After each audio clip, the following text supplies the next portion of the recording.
Some of our solar system's planets have been visited by scientific probes less frequently than others.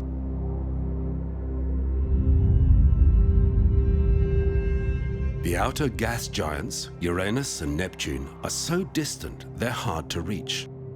Uranus is 20 times further from the Sun than Earth, while Neptune is 30 times further. Both have only been seen at close range by NASA's Voyager 2 spacecraft. Mercury is so close to the Sun that any probe sent in its direction must take a circuitous path to offset the Sun's immense gravitational influence.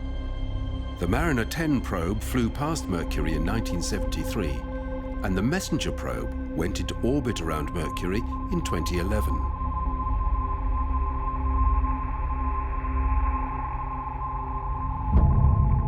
Venus presents different problems.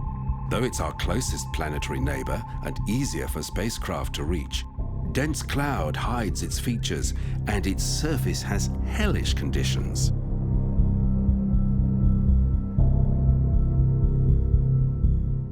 The Russian Venera craft have landed, but in the hostile environment, they could only survive for minutes.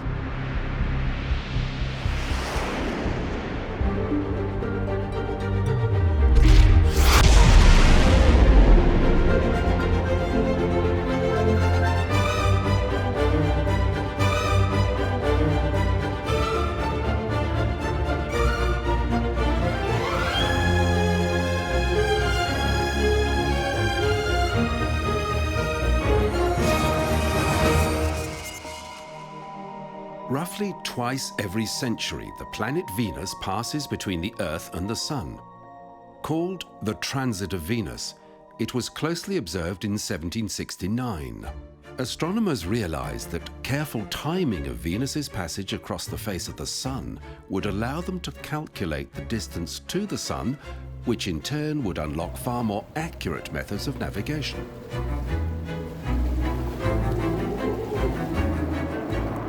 In 1961, the Soviet Union launched Venera 1, the first Venus probe. It passed Venus as intended, but mission control had lost contact with it.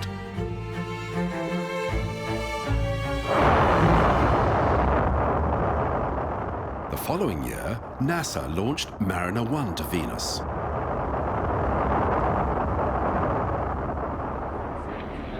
Not on trajectory. A coding error led to control problems with the launcher. Destruct command. It was destroyed minutes after liftoff. This apparently blew up. Because convenient launch opportunities only occur in 18-month cycles, NASA had a second probe ready to launch. Mariner 2 was essentially a Ranger spacecraft designed to go to the Moon. These were the early days of the space race, and the United States was desperate to catch up with the Soviet Union. Lead times were short, and the Jet Propulsion Laboratory did not have time to complete its original design.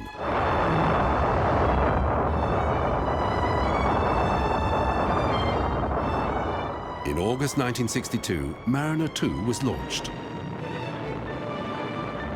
The Ranger spacecraft launched toward the Moon had all failed. Mariner 2, on its way to Venus, was functioning, but its transmissions were weak, and due to a launch anomaly, it was off course. After a week, instructions for a complex course correction were transmitted to the spacecraft. About an hour later, Mariner executed the maneuver, which involved a roll turn, followed by a pitch turn, and finally a main engine burn.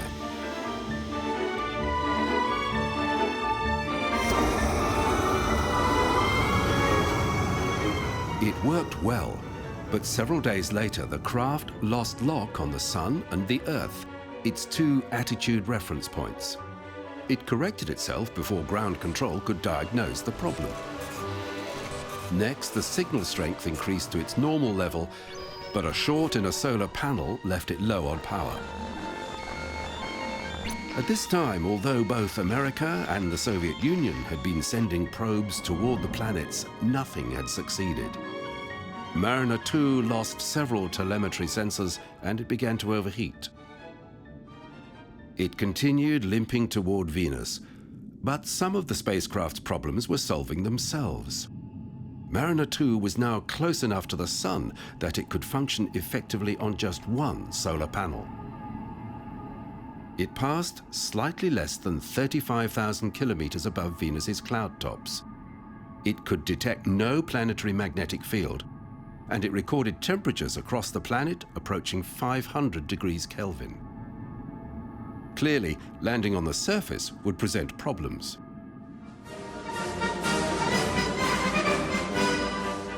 But America wanted to focus on their first real success in space, finally doing something that the Soviets had not.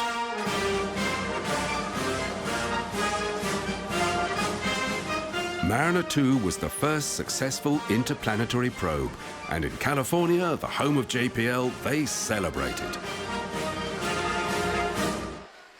The next major advances in the exploration of Venus were made by the Soviet Union. The objective of the Venera series was to land on the surface of Venus. Designers understood that not only were the surface temperatures hot enough to melt lead, but that the atmospheric pressure was many times that of Earth. The landers they built looked more like diving bells than spacecraft.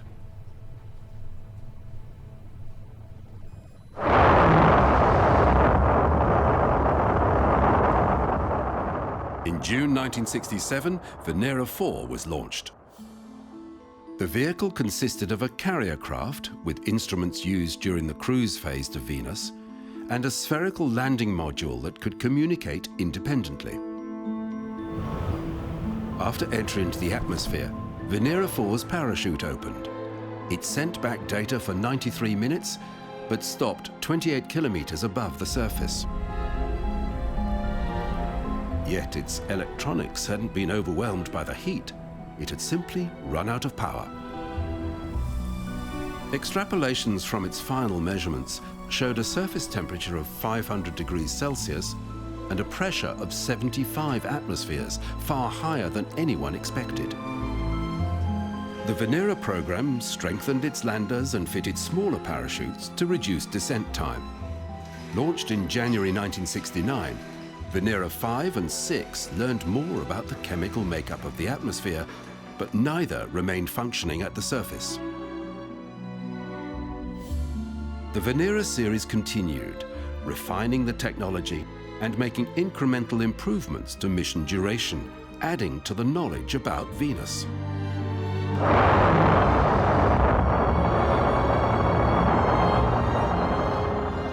In 1975, Venera 9 was launched. It was a new design, consisting of an orbiter-lander combination, with the orbiter able to act as a relay station for signals transmitted from the surface. 4 months after launch, the orbiter and the lander, encased in a spherical shell, separated. It entered the atmosphere 2 days later, while the mother craft became the first probe to go into orbit around Venus, photographing parts of the surface in ultraviolet. The new lander had a ring shield that could replace a parachute during the latter stages of the descent through the dense atmosphere.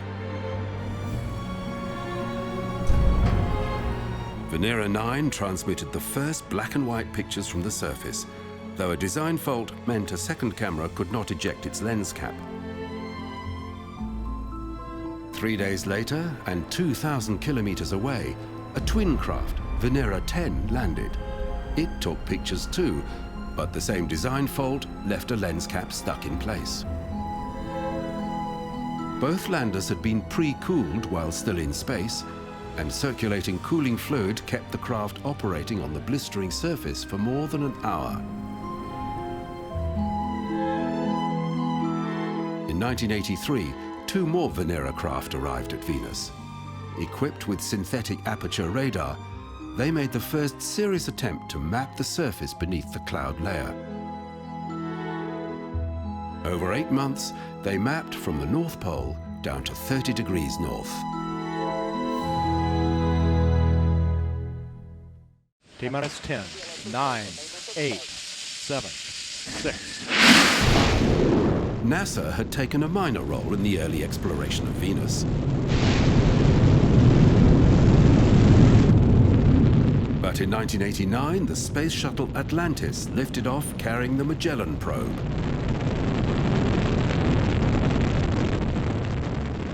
Magellan was bound for Venus. Like the Venera craft before it, Magellan would use radar to map the surface of the planet. It was the first interplanetary spacecraft launched from the space shuttle.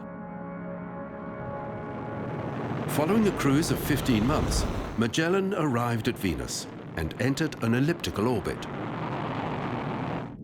To keep costs down, the probe had been built from an agglomeration of spare parts left over from previous NASA missions. After some software problems, it began mapping. The images it relayed remain the highest resolution pictures we have of the surface of Venus.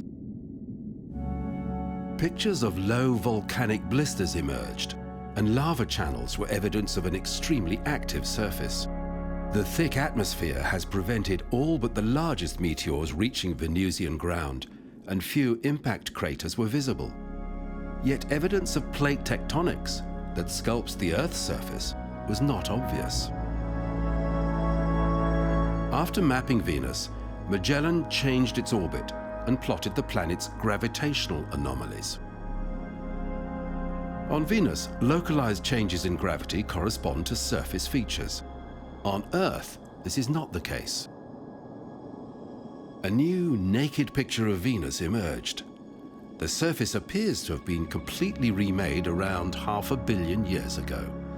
Yet while volcanoes and lava channels are common features on Venus, Magellan could not find evidence that volcanic activity still happens on the planet. In 2006, the European Space Agency's Venus Express went into orbit around Venus. Its focus was the long-term analysis of the planet's atmosphere. During its 8-year mission, it registered a sharp rise in the atmosphere's sulfur dioxide. This could be due to changes in wind patterns, but it could also be a sign of volcanic activity. Researchers also saw increases in infrared radiation coming from 3 different volcanic locations. More circumstantial evidence of current volcanic activity. Finally, the infrared team saw short-term temperature changes that fluctuated over just a few days. It appears that volcanoes may still be active on Venus. The mission ended in 2015 with a series of swoops into the upper atmosphere that verified unexpected ripples in the mesosphere. Very little in the way of Venus exploration has happened since Venus Express. Though elaborate plans exist for future missions to Venus, nothing at this stage has been funded. Yet many missions still pass close to Venus to use its gravitation to alter their flight paths. In 1974, Mariner 10 was the first spacecraft ever to use the gravitational slingshot effect on its way to Mercury. Italian mathematician Giuseppe Colombo devised the maneuver as a way to save fuel and to fly past Mercury not once but several times. The technique is now commonplace. 10 days after launch, Mariner 10 executed instructions for a routine course correction.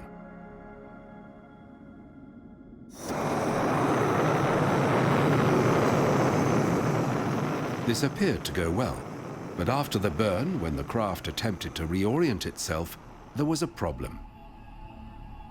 Mariner 10 knew where it was pointing because its tracking sensor could lock onto the star Canopus, but a flake of paint that had come from the spacecraft was confusing the system. An automated backup procedure found Canopus again, but flaking paint was an issue for the rest of the mission. To reach Mercury, a spacecraft must approach the Sun, and its immense gravity presents a problem. Voyages to outer planets are constantly slowed by solar gravity, but with the inner planets, a spacecraft constantly accelerates. Mariner 10 used Venus's gravity to reduce its speed, and it approached Mercury at an acute angle. Mariner 10 did not have enough fuel to go into orbit around Mercury, but its sun-centered path allowed the probe to make 3 close passes. Its first pass revealed a moon-like planet with a heavily cratered surface. Though Mercury is the smallest planet, it's the most dense. It has a large, iron-rich core. Prominent escarpments were seen. Here, Discovery Scarp cuts through 2 craters. It falls 3 kilometers. It's thought that these cliffs are the result of cooling and shrinking of the core. Mariner 10 continued to suffer technical problems. Its tape recorder kept sticking. There were restrictions in the rates of data transmission, and limited attitude control meant flight engineers were using solar pressure on the high-gain antenna and solar panels to compensate. Yet the mission continued. Mariner 10 could only map about 45% of Mercury's surface, as the same hemisphere faced the Sun during each of its passes. Mariner 10 discovered a very thin atmosphere, primarily of helium. Several months after its third and final pass of Mercury, it ran out of fuel. It still orbits the Sun. Main engine start, 2, 1, and 0. It was more than 30 years before the next mission to Mercury. In 2004, Messenger was launched. It was designed to go into orbit around Mercury, which presented a number of design constraints. It featured a large woven ceramic sun shield, but it did not have a dish antenna. It would rely on a phased array that could be electronically pointed. After a year in space, Messenger was back at Earth, using its gravitation to modify its orbit. Even though it was not a large spacecraft, it had a powerful engine for course corrections and orbit insertion. It continued on to pass Venus twice to lose speed as it drew closer to the Sun. 3.5 years after launch, Messenger approached Mercury, but this was not the end of its journey. The probe made 2 more passes of Mercury before finally going into orbit after almost 7 years in space. Mission engineers had the extra problem of always requiring the probe's sun shield to be pointed toward the Sun. Because it was in orbit, Messenger was able to complete the mapping started by Mariner 10. The planet's dominant feature is the Caloris Basin. It's an ancient crater more than 1,500 kilometers across. Mariner 10 saw some of the area, but the rest had been in darkness. This map of the southern polar region uses color to represent illumination. Because Mercury's axis is not tilted, sunlight cannot penetrate deep craters near the poles. It was in these areas that Messenger discovered substantial amounts of water ice. Messenger received several mission extensions, but in 2015 it crashed into Mercury after running out of fuel. A new mission is already on its way to Mercury, Bepi Colombo, named after the designer of Mariner 10's trajectory. It's a joint effort between JAXA, the Japanese Space Agency, and the European Space Agency. It will take 7 years to reach Mercury. The Voyager 2 spacecraft is the only probe to have made close approaches to the 2 outer ice giants, Uranus and Neptune. Launched in 1977 with its twin Voyager 1, it was able to take advantage of a rare alignment of the 4 outer planets, enabling it to make close observations of each one. In 1986, Voyager approached Uranus. In the distant past, it must have been hit by another massive body that knocked its axis sideways. Uranus has an east and a west pole, and for half its orbit, one side sees continual sun, while the other remains in darkness.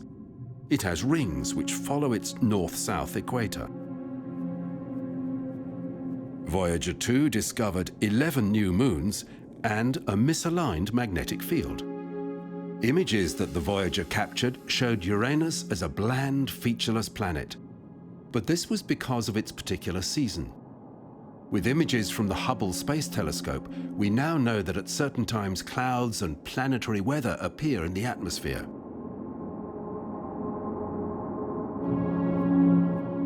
Uranus's largest moon, Miranda, was observed in detail for the first time. So chaotic is its surface that researchers thought that it must have been blown apart by some cosmic impact, with the fragments reforming. Now it's thought that tectonic forces, initiated by the gravitation of Uranus, are responsible for the moon's jumbled appearance. As Voyager 2 left Uranus, backlighting from the sun revealed two new rings encircling the planet.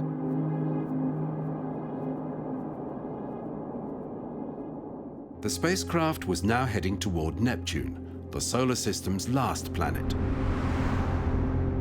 In the 3 years it would take to get there, ground engineers began preparing for unique challenges. Neptune is 30 times further from the Sun than the Earth, and the light intensity is 1,000th what it is here. For photography, time exposures would be necessary, yet Voyager 2 was traveling so fast that images would smear without special preparation. Engineers calculated just how much the craft would have to swivel while exposures were made to compensate for the probe's movement.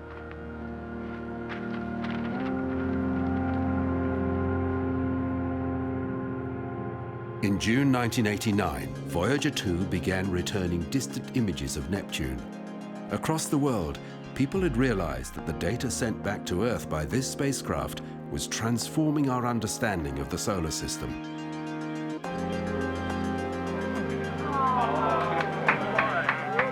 This was before the internet age. Researchers at the Jet Propulsion Laboratory clustered around TV sets to watch as data and images came in line by line.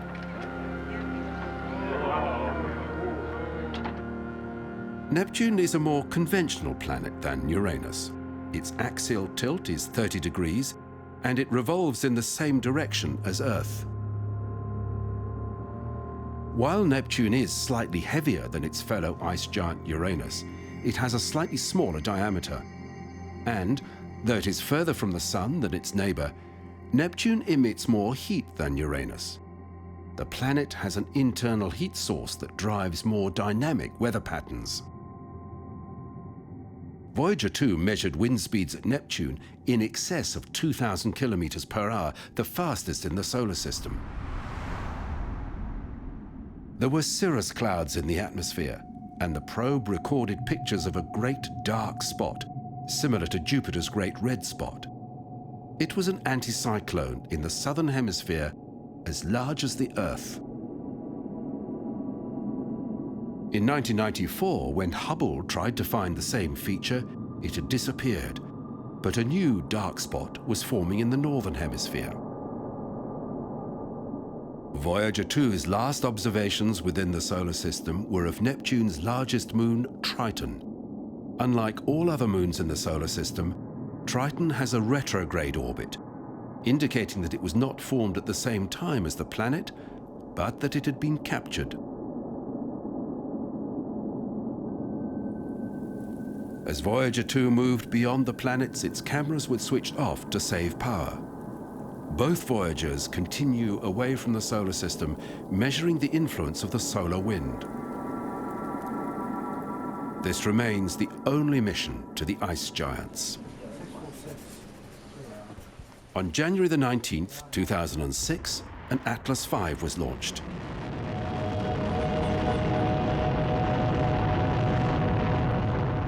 It was a very powerful rocket with an unusually small payload.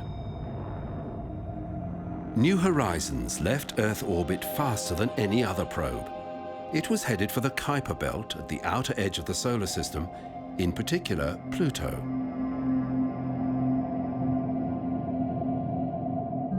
In a little more than a year, New Horizons reached Jupiter, where it received a gravitational assist that cut 3 years from its flight time to Pluto. After it passed Jupiter, the spacecraft went into hibernation, simply sending an "all's well" transmission once a week. It took New Horizons more than 9 years to reach Pluto.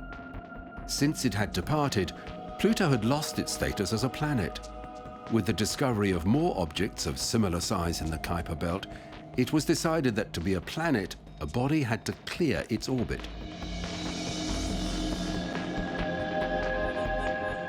Pluto's features surprised everyone.